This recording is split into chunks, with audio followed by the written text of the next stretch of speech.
اسلام نے سرخرو ہونا ہی ہونا ہے، یہ بات ذہن میں رکھیے۔ اگر کوئی بزدلی دکھاتا ہے تو وہ بزدلی کی موت مر جائے گا، لیکن اسلام نے غالب ہونا ہے۔ یہ دکھ، یہ اذیت، یہ تکلیفیں، یہ اس وقت جو حالت ہے فلسطینیوں کی، دردناک صورتحال ہے، لیکن اقبال نے کہا تھا کہ خون 100,000 انجم سے ہوتی ہے سحر پیدا۔ کتنے ستاروں کا خون ہوتا ہے، پھر جا کے سحر کا سپیدہ نمودار ہوتا ہے۔ شہادتیں ہوتی ہیں، اذیتوں سے لوگ گزرتے ہیں، پھر نتیجہ پیدا ہوتا ہے۔ تو یہ نتیجہ انشاءاللہ پیدا ہوگا اور امت کو انشاءاللہ غالب آنا ہے۔ ہمیں اپنے حصے کا کام کرنا ہوگا، ہم نے ان کے ساتھ کھڑے ہونا ہے۔ اس وقت صورتحال یہ ہے کہ پوری دنیا کی اشرافیہ، ایک دو ممالک کے علاوہ، وہ ان کے ساتھ نہیں ہے۔ وہ بیان بازی کی حد تک اپنی عوام کو مطمئن کرنے کے لیے رسمی کارروائیاں کرتی ہے۔ آپ دیکھ لیں پوری دنیا کے اوپر 56-57 اسلامی ممالک جو ہیں، ان کے حکمران، اشرافیہ اور بڑی بڑی فوجیں کہاں کھڑی ہیں۔ سفارتی سطح پہ خلوص کے ساتھ کوشش کی جائے، اور اگر لگتا ہے کہ یہ کوششیں بارآور نہیں ہوں گی تو ہمارے پاس یہ راستہ موجود ہے جہاد کا۔ جب آپ کے پاس طاقت ہوگی، توانائی ہوگی، تو پھر آپ کی سفارتی بات بھی مانی جائے گی۔ رشی کے فاقوں سے ٹوٹا نہ برہمن کا طلسم، عصا نہ ہو تو کلیمی حکار بے بنیاد۔ حضرت موسیٰ اگر کلیم اللہ تھے، ایک ان کا وصف تھا، لیکن دوسرے ہاتھ میں عصا بھی تھا۔ جہاد کا آپشن موجود ہے آپ کے پاس، اور انہیں پتا ہو اگر ان کی بات سفارتی سطح پہ نہیں مانے گی تو یہ راستہ ان کا کھلا ہوا ہے اور اس سے گریز نہیں کریں گے، تو پھر آپ کی بات سفارتی سطح پہ مان لی جائے گی۔ لیکن انہیں پتا ہے کہ یہ چیخ چلا کے رو کے جو ہے وہ پھر خاموش ہو جائیں گے، تو وہ آپ کی اشک شوئی بھی نہیں کریں گے، محض ایک رسم کے طور پہ کاروائیاں ہوں گی اور بات ختم ہو جائے گی۔ سلامتی کونسل اقوام متحدہ ہمیں کیا دے گی؟ وہ تو استعمار کی باندھی ہے، ہمارے لیے وہ کچھ نہیں کر سکتے۔ امت کو اپنا پلیٹ فارم فراہم کرنا ہوگا، اور امت کو اپنے مسائل حل کرنے کے لیے ہمارے پیغمبر نے جو راستہ جہاد کا دیا ہے اسی راستے پہ چلنا ہوگا۔ پھر دیکھنا کہ کس طرح کفر دم دبا کے بھاگتا گھٹنوں کے بال آتا ہے۔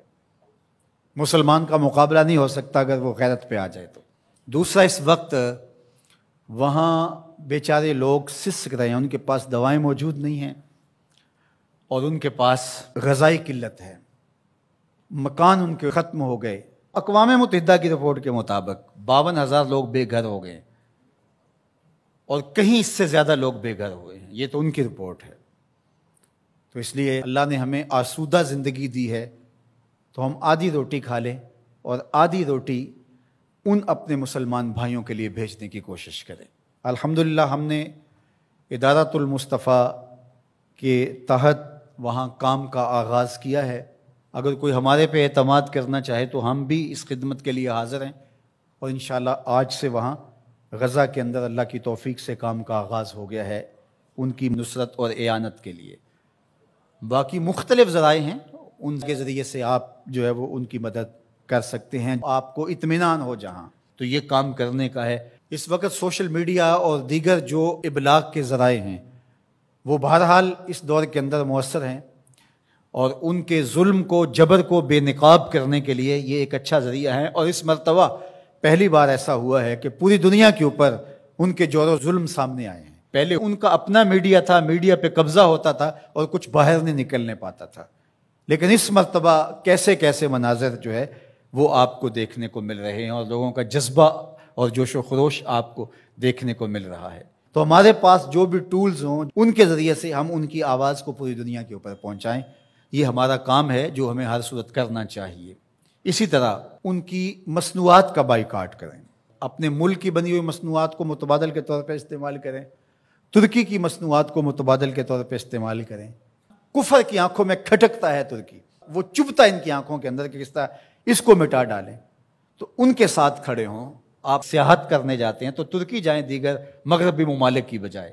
ترکی میں انبیاء کی قبور موجود ہیں، صحابہ کی قبور موجود ہیں، اور ترکی میں اصحاب کہف کا غار ہے، ہماری تاریخ ہے ترکی میں بہت ساری، تو وہاں دیکھیں، اور وہاں ان کے لوگوں کا جذبہ اور ان کا ایمان اور ان کا اخلاق پھر پاکستانیوں سے جس طرح وہ ٹوٹ کے محبت کرتے ہیں۔ ترکی کی مصنوعات کو استعمال کریں، دیگر بلاد اسلامیہ کی مصنوعات کو استعمال کریں، پاکستان کی مصنوعات کو استعمال کریں، معیار میں کم ہی کیوں نہ ہوں، کوئی بات نہیں ہے، مصنوعات جو ہیں وہ اپنے ملک کی، اپنے وطن کی استعمال کریں۔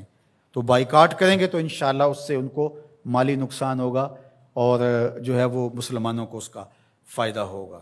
اسی طرح جو ہے وہ ان کی اخلاقی مدد کریں، جو صحافی ہیں وہ ان کے لیے لکھیں، جو بولنے والے ہیں علماء وہ تقریروں میں، تحریروں میں، گفتگو میں لوگوں کو اویئرنیس دیں۔ اتحاد امت کے ذریعے سے ہم ان کی مدد کر سکتے ہیں۔ امت اگر متحد ہو جائے، جغرافیائی تقسیمیں، لسانی عصبیتیں اور باہمی ہماری ذاتی رنجشیں اور نفرتیں جو ایک دوسرے کے خلاف کھڑی ہو جاتی ہیں اور جس سے امت کا اتحاد پارا پارا ہو جاتا ہے، یہ بدبختی ہوتی ہے۔ تو ان ساری تقسیمات کو رد کر کے حضور کے نام پر، قدس کے نام پر، قرآن کے نام پر، توحید کے نام پہ ہم جمع ہو جائیں۔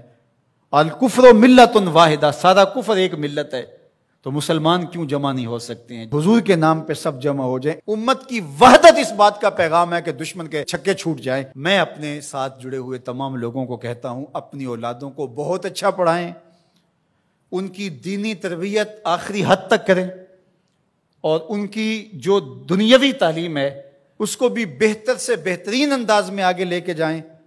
وہ ہر شعبے کے اندر آگے بڑھ کے شعبے کے اہم منصب تک پہنچیں، اور ان کے اندر جو راسخ مسلمان ہے وہ مضبوط تر ہو، وہ آپ کی آغوش سے گزرا ہے، وہ وہاں جا کر کے بھی جو ہے وہ پکا سچا مسلمان ہو۔ سب لوگ اس طرح جب آگے جائیں گے تو پھر نتیجہ آپ کے سامنے ہوگا۔ لیکن اگر ہم یہ نہیں کریں گے تو پھر ہم سوائے چیخنے چلانے کے، صدائے احتجاج بلند کرنے کے اور کچھ نہیں کر پائیں گے۔ تو بہرحال غالب تو آنا ہی آنا ہے اسلام نے، وہ پھر ہم نہیں ہوں گے، پھر اللہ تعالیٰ کسی اور کو منتخب کر لے گا ہماری جگہ پہ۔ اگر ہم چاہتے ہیں کہ ہم اور ہماری نسلیں اسلام کی نشأت کے کام آئیں، اسلام کی نہضت کے کام آئیں، تو اس کام کے لیے ہم اپنی نسلوں کو، اپنی اولادوں کو، اپنے رجال کار کو تیار کریں، تاکہ پھر ان جگہ پہ کھڑے ہو کر کے دین کی نصرت اور اعانت کے فریضے کو سر انجام دیں۔